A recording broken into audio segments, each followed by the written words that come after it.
Porque a intenção é nós termos 50 minutos para discutir, é o porquê discutir beta-bloqueador. Por que discutir beta? Mais uma vez beta de novo. Em 1996, a Baldassi fez, não tem como não citar, um papel nesse país, foi a entrada do Carvedilol.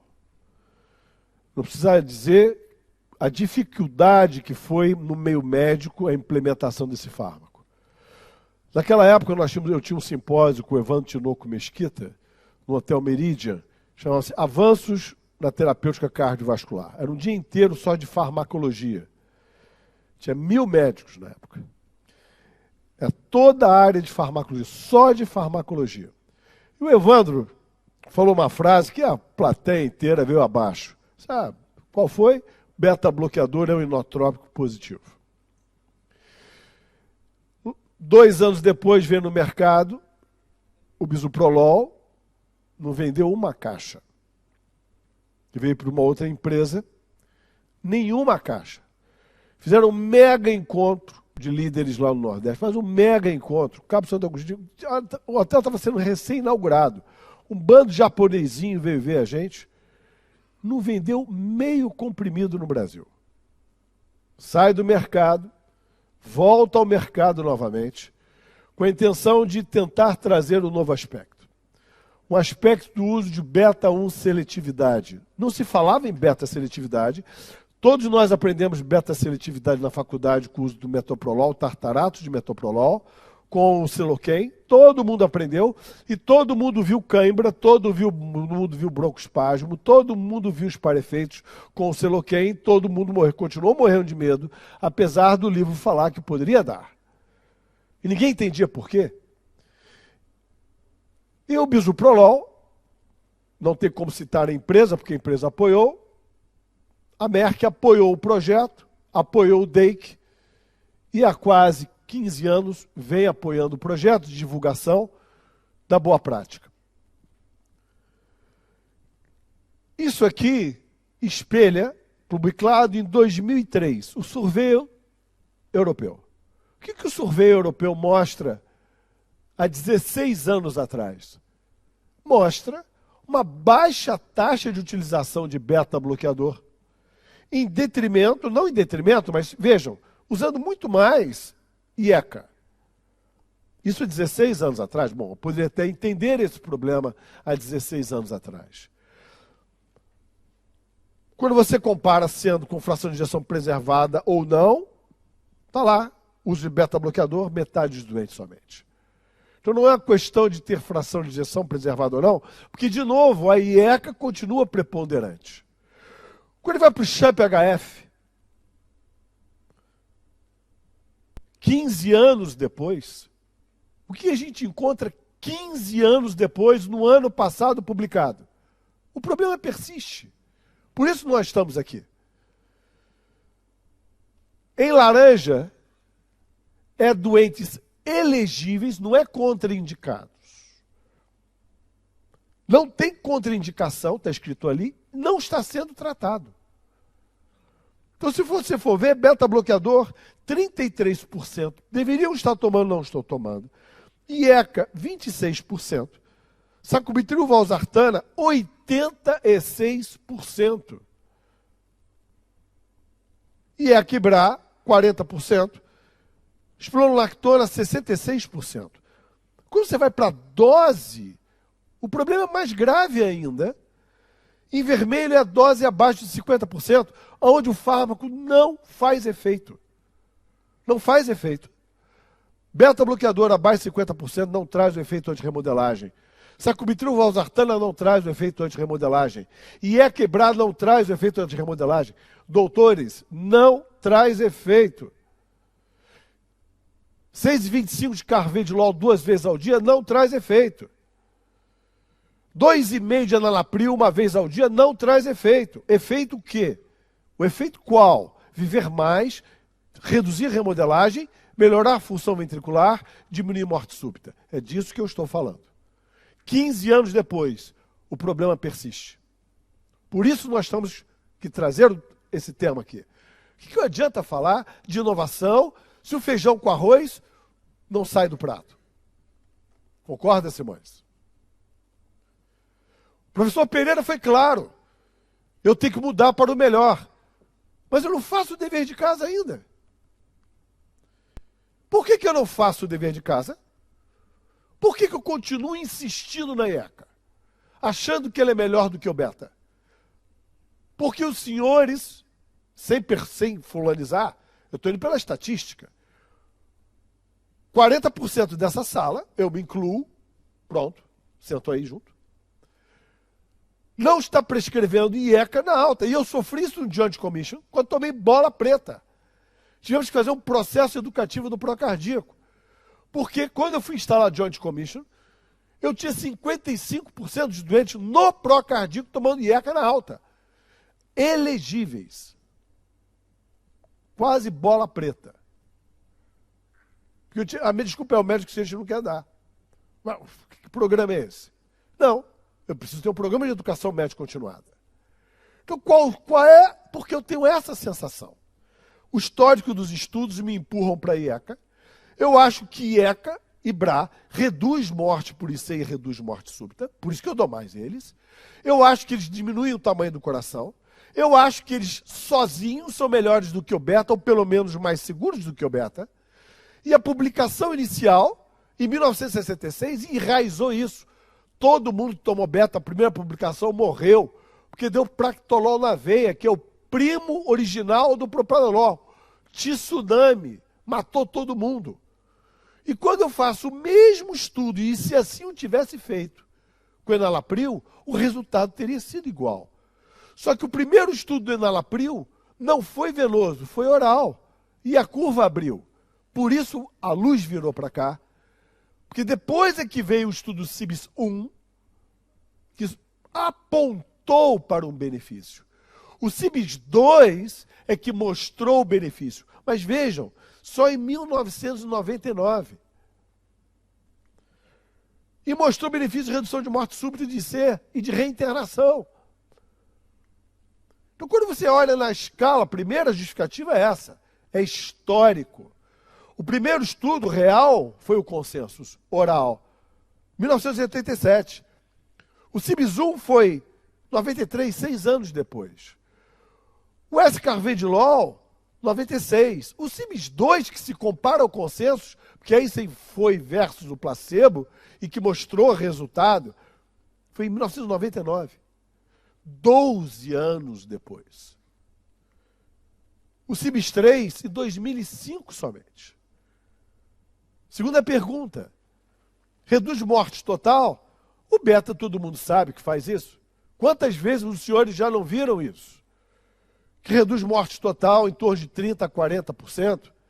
Que reduz mortalidade e hospitalização, independente da fração de injeção, que tem os diferentes tipos de beta, também no mesmo número mágico, entre 27 e 32, ou quando agora eu vou analisar o outro lado com hospitalização, o mesmo número mágico, em torno de 32, isso todo mundo sabe disso. Quando faço comparação head a head, não relativo, mas absoluto, eu tenho 3% de ganho absoluto. Morte por IC.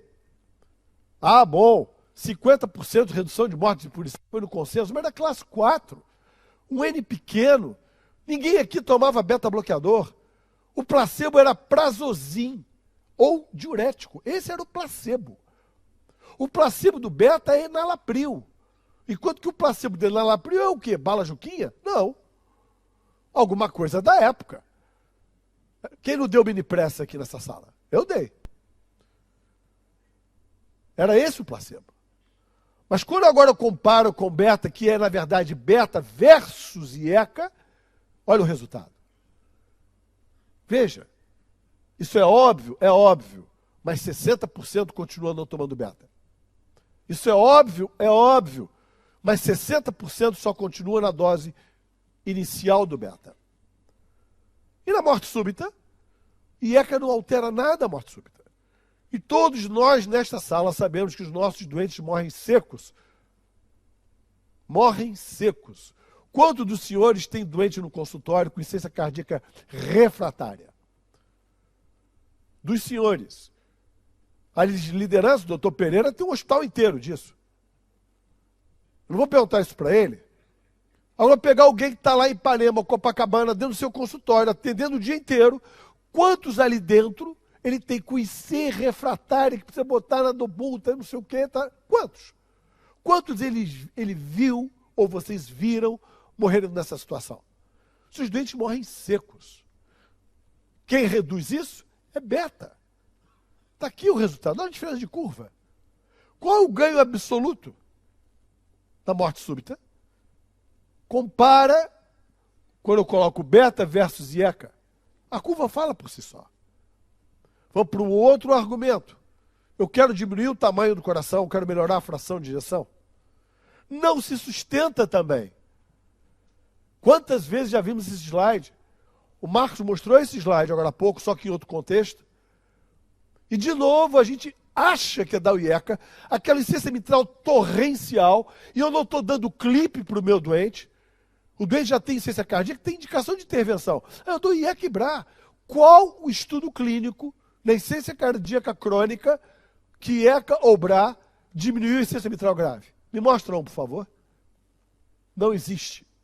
O único que diminuiu alguma coisa foi o Veteranos 2, numa subanálise, diminuiu a insuficiência mitral. Veteranos 2. Comparando nitrato com hidralazina versus enalapril. Não é diminuir um pouquinho. Diminuiu, mas será que não foi o diurético que você deu? Ou beta?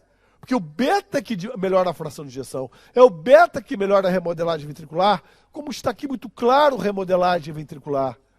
IECA é a primeira curva, enalapril não diminuiu. Ela freia a remodelagem. Ela não regride a remodelagem. Vamos para o outro argumento, monoterapia. Não vou dar monoterapia. E eu não vejo monoterapia chegar no meu hospital. Quando eu vejo na ICEFEP. Esse eu vejo. Eu estou falando de ICEFER. Insuficiência cardíaca com fração de ejeção reduzida.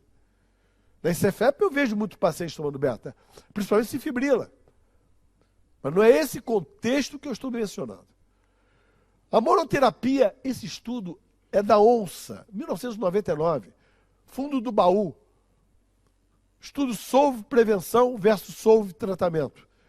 Mostrando que monoterapia era igual no indivíduo menos sintomático e no indivíduo sintomático, a monoterapia, mesmo que foi só 8% dos doentes, o beta se mostrou superior. Quando você analisa agora separadamente o estudo, olha o benefício do beta como monoterapia e no paciente sintomático, beta como... tudo bem, não foi desenhado, mas foi uma direção para que se desenvolvesse o CIBS-3. Qual é o marco do CIBS-3? O marco que foi o único estudo de beta que testou beta como mono. Vejam, senhores, publicado em 2005. Esse estudo foi iniciado em 1998, que era antiético da beta sem IECA. Era antiético. Todas as diretrizes mandavam maximizar com IECA primeiro. E era classe 3. Veja como era antes. Pegaram os doentes, deram durante 6 meses, depois juntaram ou trocaram de grupo. Qual foi? Bom, eu vou piorar meu doente. Não, não piorou.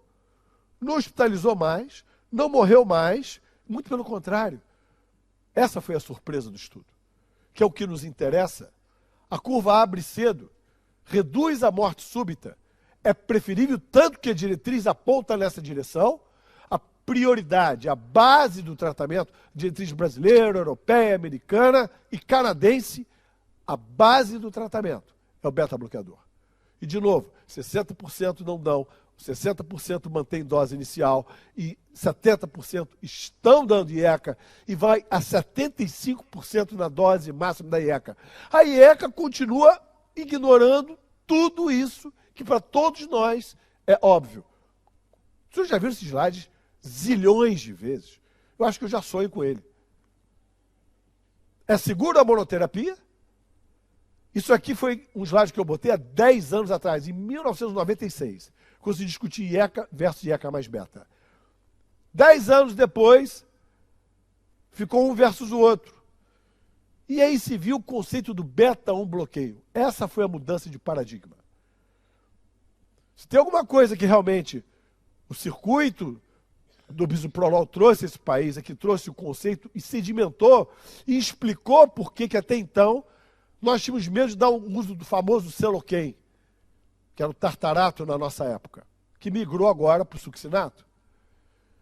Através do beta-1 bloqueio, que é tudo que eu quero em cardioproteção, e não quero através do beta-2, porque eu quero chegar nesses resultados. E viu-se que o beta-2 bloqueio é que dava os problemas. Ué, mas se ele é seletivo, só que nenhum beta-bloqueador é seletivo. Isso também é um conceito desde 2004. Eu aumento a dose, eu perco a seletividade. Só que o bisoprolol é o único que não perde seletividade de 10. Isso não é propaganda de laboratório. Isso é bula. Isso é farmacologia clínica. Metoprolol acima de 100 não é mais seletivo, é igual ao propranolol. É igual a propranolol. Ok, mas é igual. Agora eu entendo que o Seloquem dava broncoespasmo lá atrás, ou dava cãibra, porque a dose do tratamento era 200 miligramas. O atenolol, a partir de 50, começa a perder.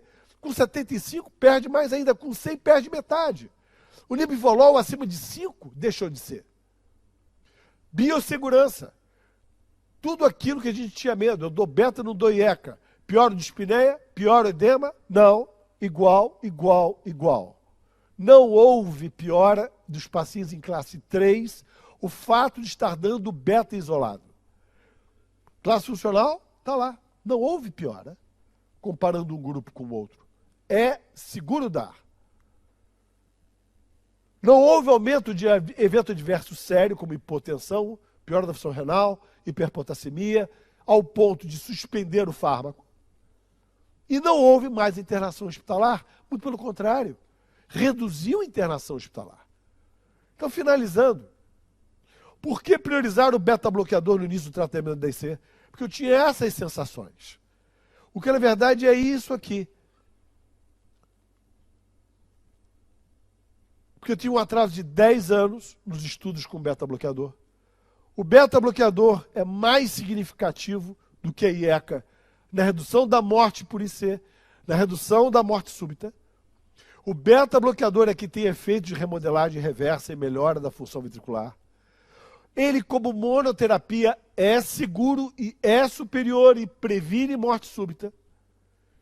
E ele é tão seguro quanto a IECA. Esperemos que o próximo CHAMP-HF haja uma inversão, ou que o estudo BREATH, feito aqui no Brasil, que mostrou uma taxa de utilização de beta-bloqueador não superior a 60%, que a gente consiga chegar aos 80%, que é considerava em torno disso os elegíveis, variando, obviamente, com a etiologia, com a faixa etária desses pacientes. Então a mensagem para casa qual é? O CIBS-3 é o primeiro estudo randomizado, controlado com redução de mortalidade. O CIBS-2. O 3 foi o primeiro como monoterapia. O 3 foi o primeiro a mostrar a redução de morte súbita como monoterapia. Fortaleceu o conceito do beta-1 bloqueio e é o único que mantém beta-1 seletividade. Qual é o objetivo aqui? É, mais uma vez, reenfatizar aos senhores a necessidade de priorizar o uso do beta-bloqueador no tratamento da insuficiência cardíaca.